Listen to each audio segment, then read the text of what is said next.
Let me also quickly start building up what's coming up next for you. A very interesting presentation is coming up right next. It's a reliable storage solution over a longer period of time. लेकिन यहाँ पर एक बहुत अच्छी बात निकल कर आई that the industry does need certain standardizations across. To invite on stage. Good afternoon, everyone. I think very good audience. Thanks to us, sir, for calling us for this. E-commerce is old. It's been existing in the world since long. But the open architecture-based e-commerce is something new. You can compare it with UPI. Prior to UPI, the payment wallets used to communicate with each other. UPI actually opened the entire thing. When whichever bank account you are using, today using Google Pay, Phone Pay, any application, you can access any account and transfer money to any account, and the other person can be on any other application. And if you move from Google Pay to Phone Pay, nothing actually changes. You can still continue to use that account. So ONDC is trying to bring that into commerce, and we are very proud to say this is the first time in the entire world this is being tried in commerce. This has been tried in other things, but not in commerce. Commerce is assumed to be more something which has to be more concentrated, focused towards one player to deliver services and all. ONDC is supported by DP, IIT and the Ministry of Commerce. We are a Section 8 company.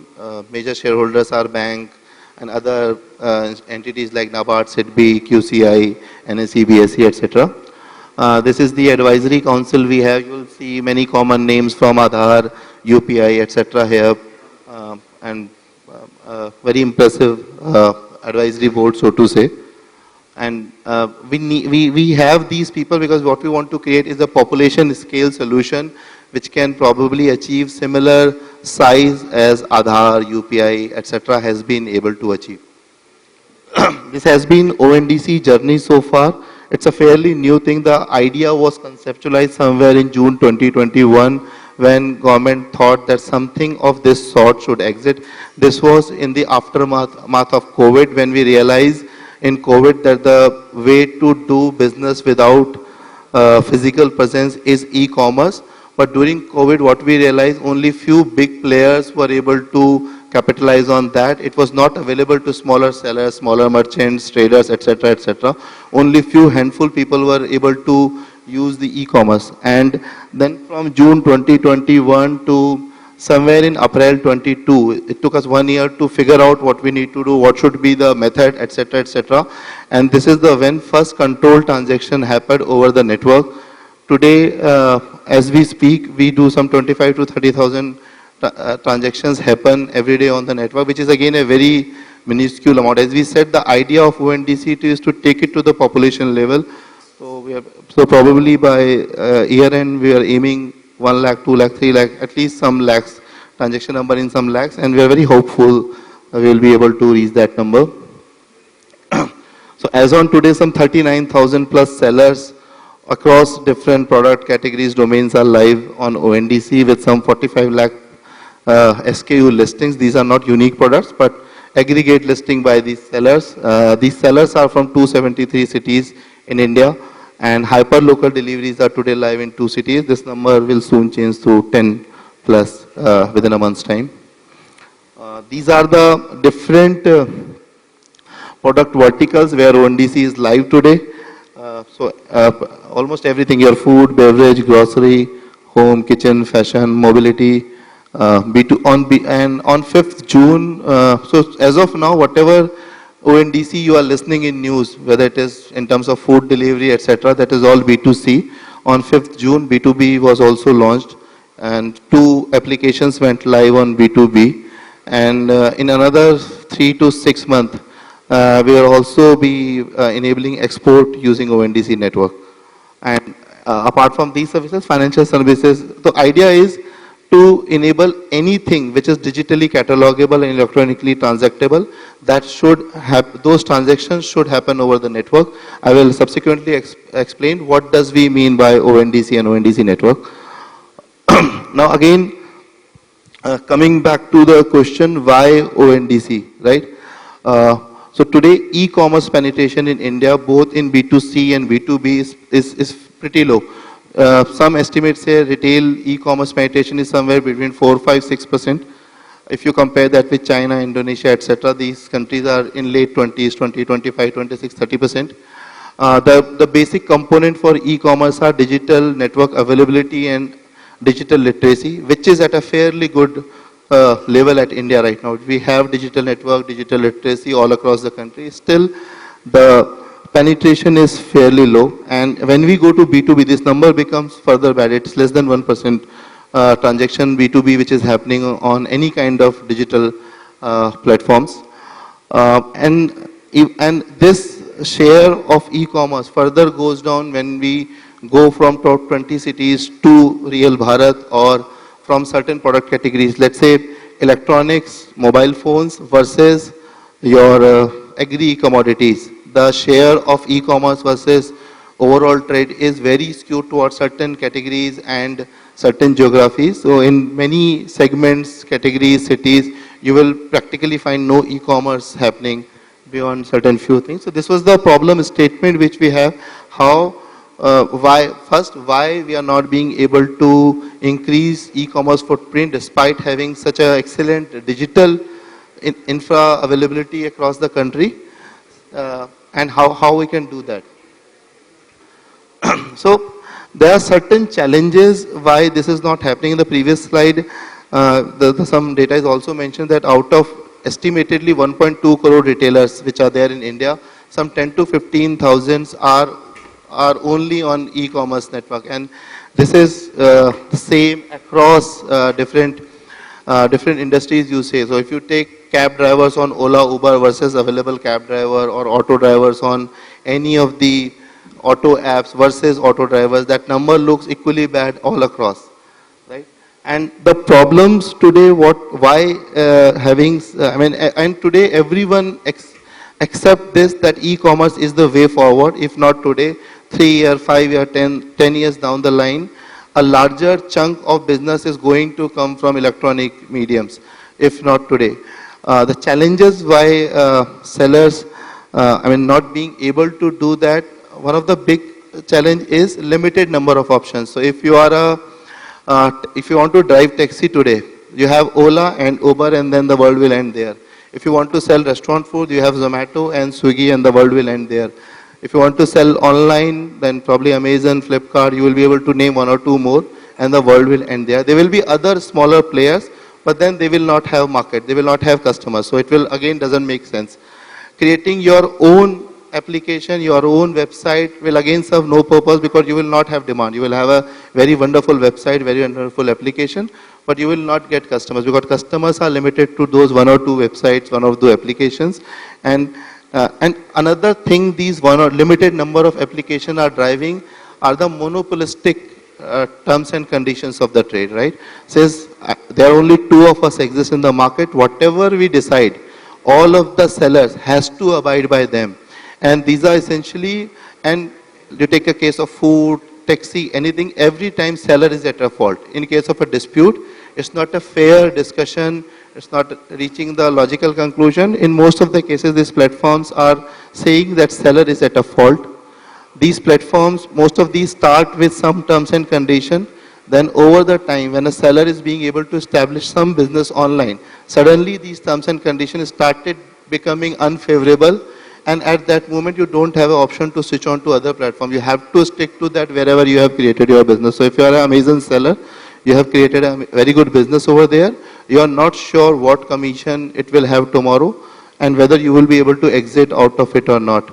And what this is doing, this is, and why this is happening, why there are a limited number of platforms. So at ONDC, what we have thought that the first two problems of limited options and monopolistic terms and conditions are outcome. These are not the result. These are outcome of having not enough players in the market. If so today, let's say, if a taxi driver had an option of 100 applications to choose from, then the platform would not have been the way it is today, right? You need more and more e-commerce platforms to come in, and still being able to give a larger market to the sellers, which doesn't happen today. Today, even if I launch a, let's say, Cashew.com, right?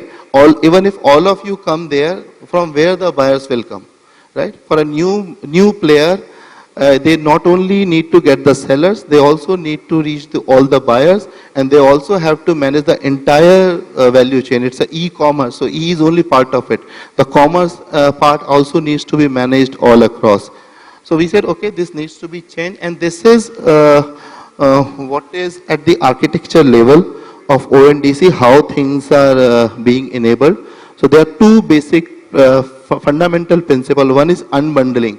Unbundling is breaking up something into smaller components. So in an e-commerce world, you have an e-commerce platform, like you have Amazon, you have Swiggy, etc., etc.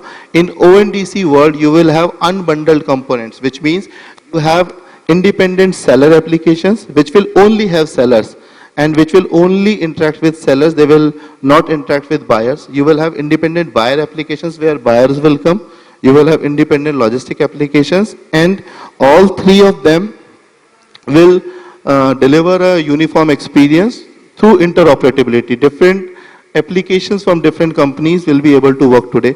So the example which you must be seeing in news these days, that someone is buying burger from particular website, right? Let's say someone is ordering burger from, and that order is being done through Paytm. Now, Paytm has only created a buyer interface where you and I can go and place that order for the burger. The restaurant which is actually selling the burger has been acquired by, let's say, Magic Pin, You Engage. There are some other companies who have acquired the restaurant and have given the technology interface to restaurant, and the fulfillment part is being managed by someone like Dunzo, Shadowfax, etc. And these three independent companies are delivering what Zomato as a one company delivers, right? So unbundling and interoperability. So when in case of a traditional e-commerce, it's Zomato. Here it is Paytm, Magic Pin, Dunzo, and all of them are being able to work together as one single ecosystem. And this is beyond. I mean, all the seller application, all the buyer application actually makes a one large market, which we will show you pictorially also going forward. And so those of you who are, I mean, can connect us later also that how that is happening technically. So technically it is a open API, open source API integration which is running at the back end, which is enabling this order placement when a buyer is on Paytm, seller is on Magic Pin. The transaction is happening through open protocols which are open APIs. And you can see it same as it happens in email.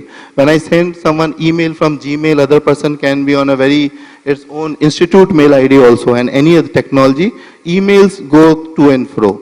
Right? Similarly, there is a ONDC protocol which is enabling this thing. And here, I think one thing we need to understand, which is the biggest confusion in the market, when we say is ONDC is a platform, we can buy from ONDC, we can sell on ONDC. No, ONDC is this middle layer between these applications, and these applications, unbundled applications, are the real e-commerce applications, right? So if I am a seller, I will go to some seller application, and my buyer will go to some buyer application. The only role of ONDC is to make this ecosystem work, right? And this is what ultimately we achieve through ONDC. I will take some time to explain this. So in a typical e-commerce system, a buyer, let's say A is a company, B is a company.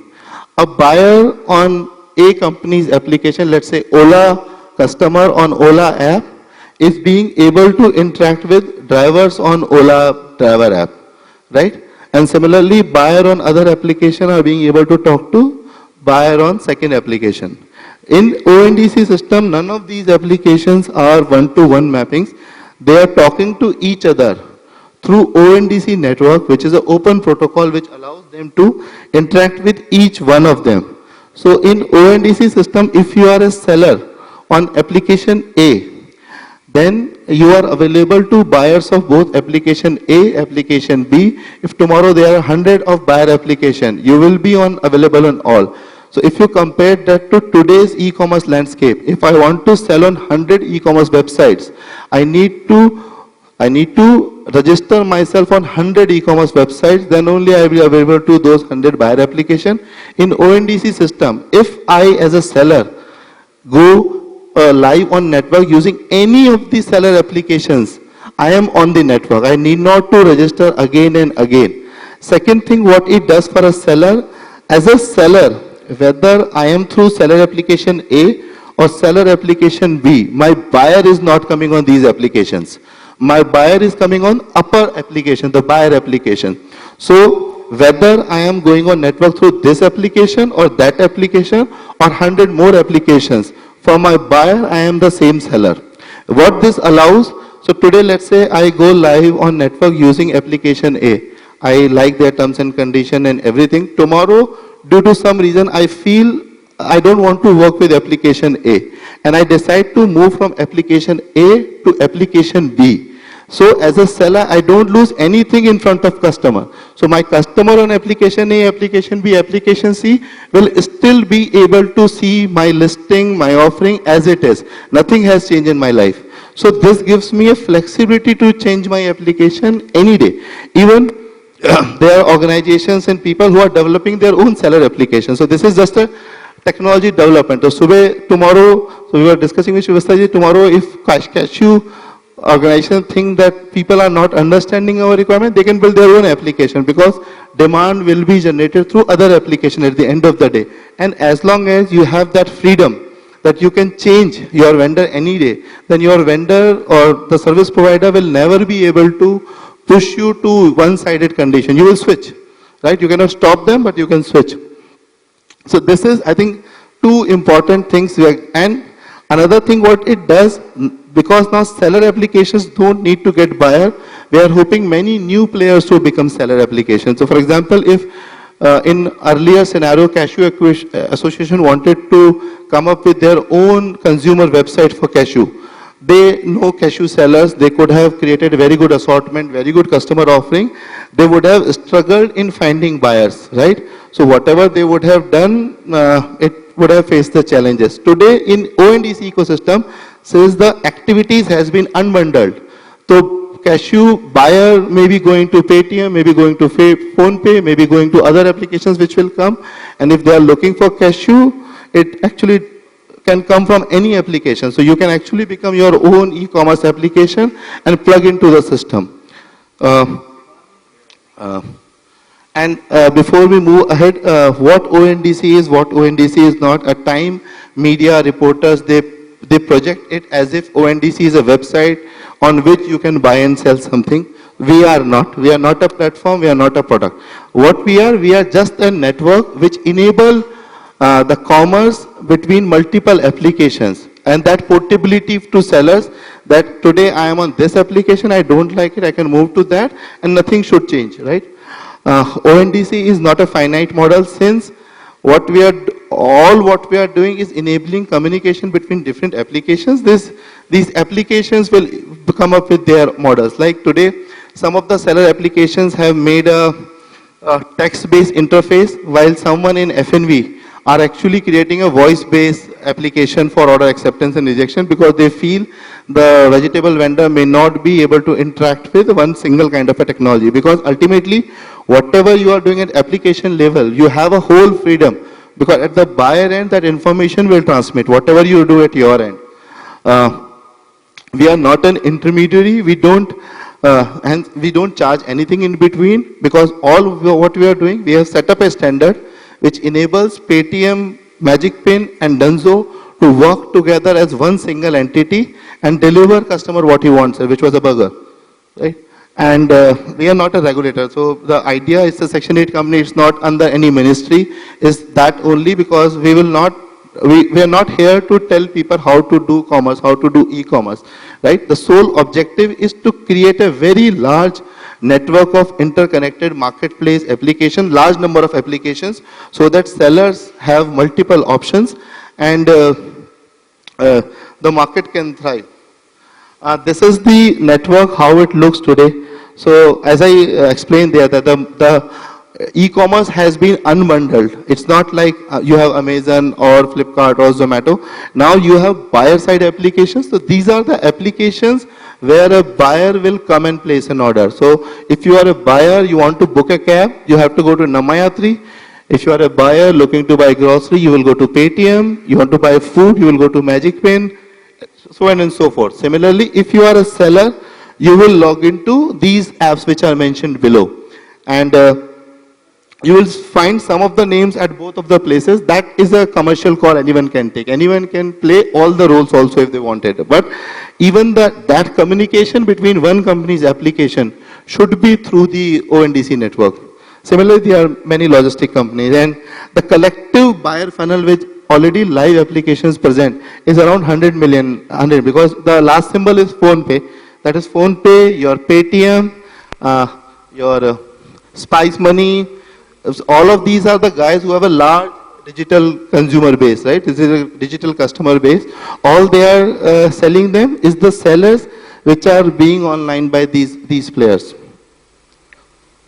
And this is the development pipeline. These are the different companies which has shown their interest in developing one of the applications. So in the previous slide, while the number of live application was somewhere around 50, there are some 9,000 different entities which has shown interest in developing some kind of application, either buyer application, seller application, etc., etc. So we believe we are just at the beginning. It's the beginning of the ONDC. That's why I'm saying that number of 25,000, 44 lakh, 30,000 sellers is nothing. That is being done by those 30 applications. I think we can all assume the size when these thousands application will go live. They will probably be able to take every seller in India online. This is the aim of, this is the objective which we are trying to achieve. Not only big, but the smaller sellers, smaller traders, the last person, out of those 1.2 crore retailers, we wish 60 lakhs, 70 lakhs to do that. ONDC will enable that. All these 9,000 applications, they will work with different sellers. And common question come, how as a buyer or a user, I can experience ONDC.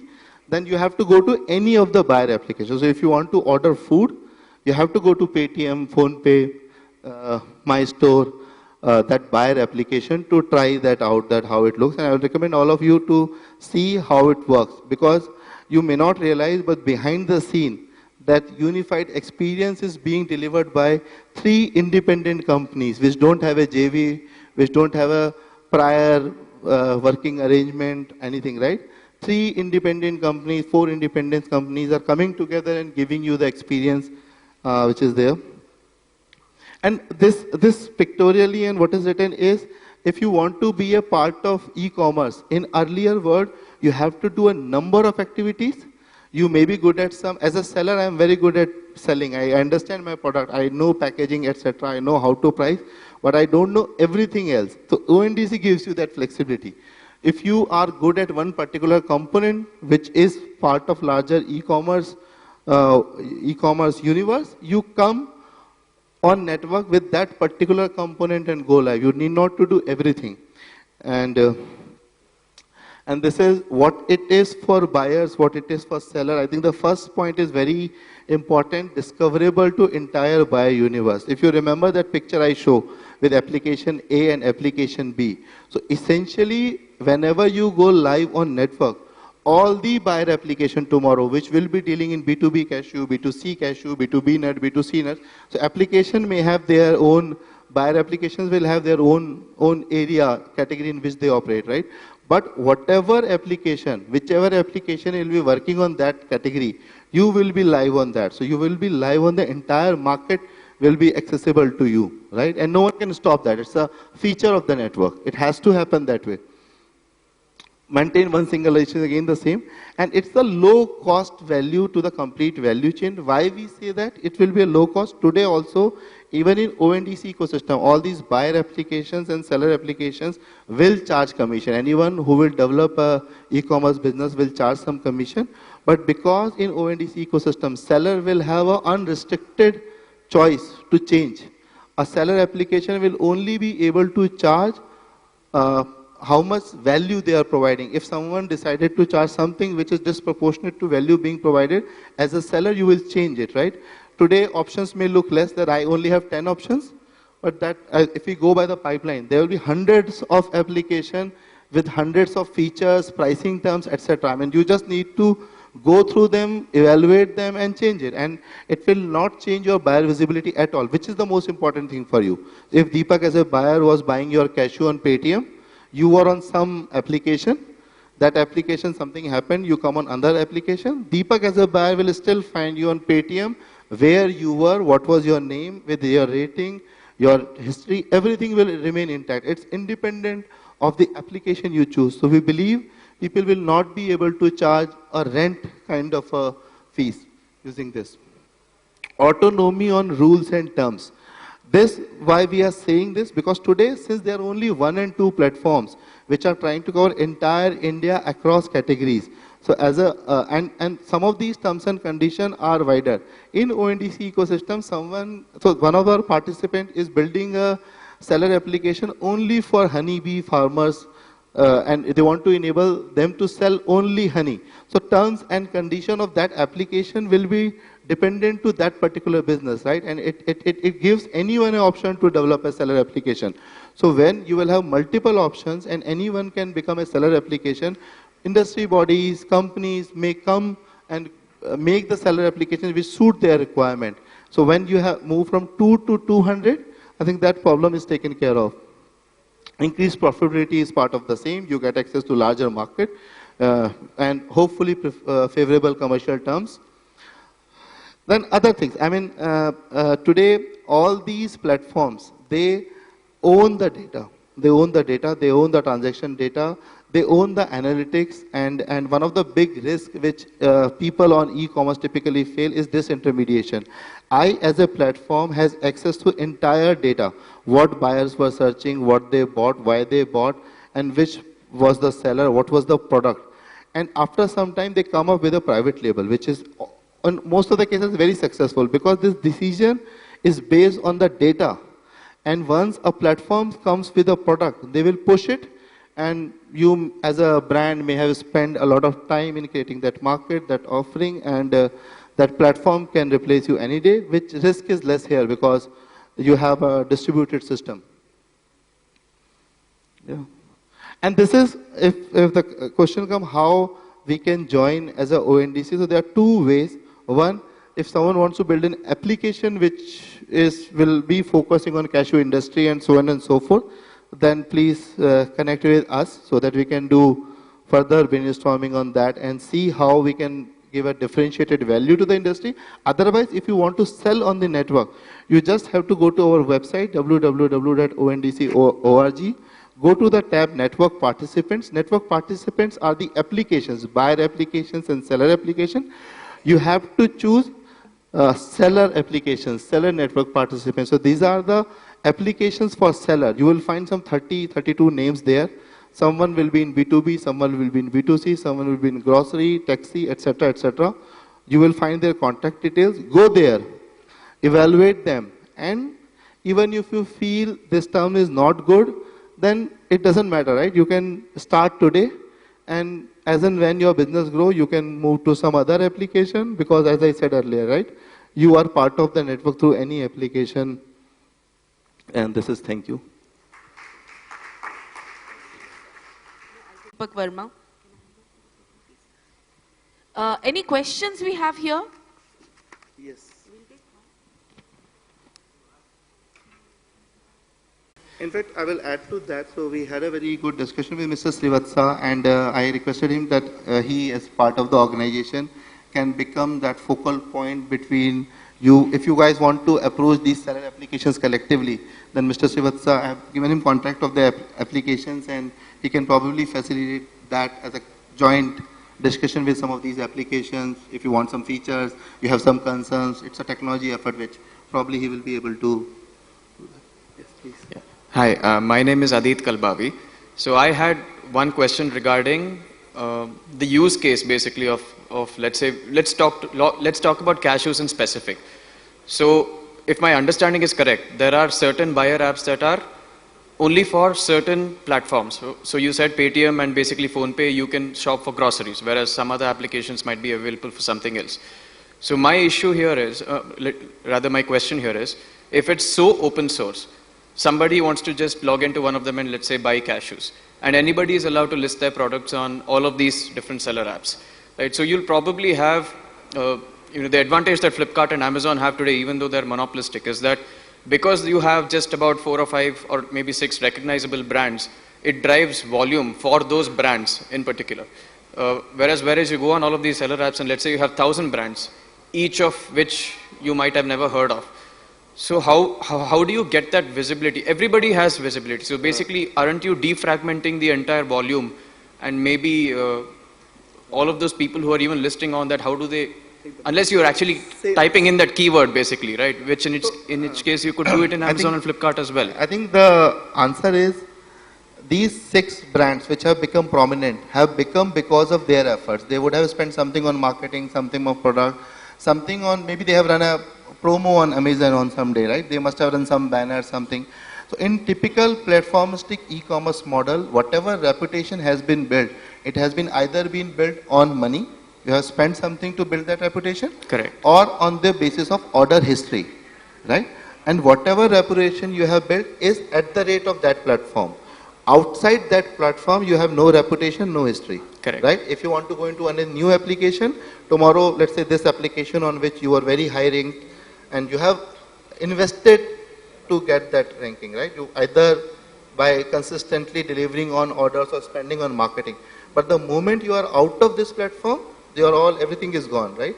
correct. The similar way, even in ONDC, these applications, platform, etc., there will be thousands of sellers, but someone will be running an offer, someone will be running a banner, someone will be doing better fulfillment of services. Another thing which network will do is the interoperable reputation. So I am a seller. Whatever I have done on Amazon, Flipkart, I have to do that again. I have to burn some money. I have to have some holding, some packaging, some offer, something. But whatever I am building is mine. It's my reputation as a seller independent of that application which I am on right now, right? So that ONDC reputation will be true seller reputation. Your current reputation is seller reputation at the rate of that platform. Beyond that, it doesn't exist. So I think, I hope I've been able to. Yeah, so in short, it basically means that it's sort of like all the other marketplace models, but lower commissions, lower, let's say, advertising charges, and makes it more cheap for the customer and more viable. Control on your reputation. Whatever reputation you have built belongs to you, not to the platform. That is the biggest thing. I might have spent crores and multiple man hours in building that reputation, but that reputation is to link to that platform entirely. Number two, in these platforms, most of the cases you don't get customer data. ONDC architecture enforce that as a seller, you get complete buyer data and buyer has to get complete seller visibility and no one can put their private label in between, right? Your rating, your performance will be only defining criteria. So if you are a well-reputed seller with a digital reputation, right? You are a 5-rated seller on network, then it's irrespective of application. As any of the network applications tomorrow launch my private label. So it will be lower than you, right? Correct. Okay. Thank you. Well, thank you so much, Mr. Verma. I would like to invite Mr. Rahul Kamath from Bola Agro to present a memento to Mr. Verma for his very interesting presentation. And I have a feeling that he's generated a very good amount of intrigue in the audience. A round of applause in the middle of the stage, sir.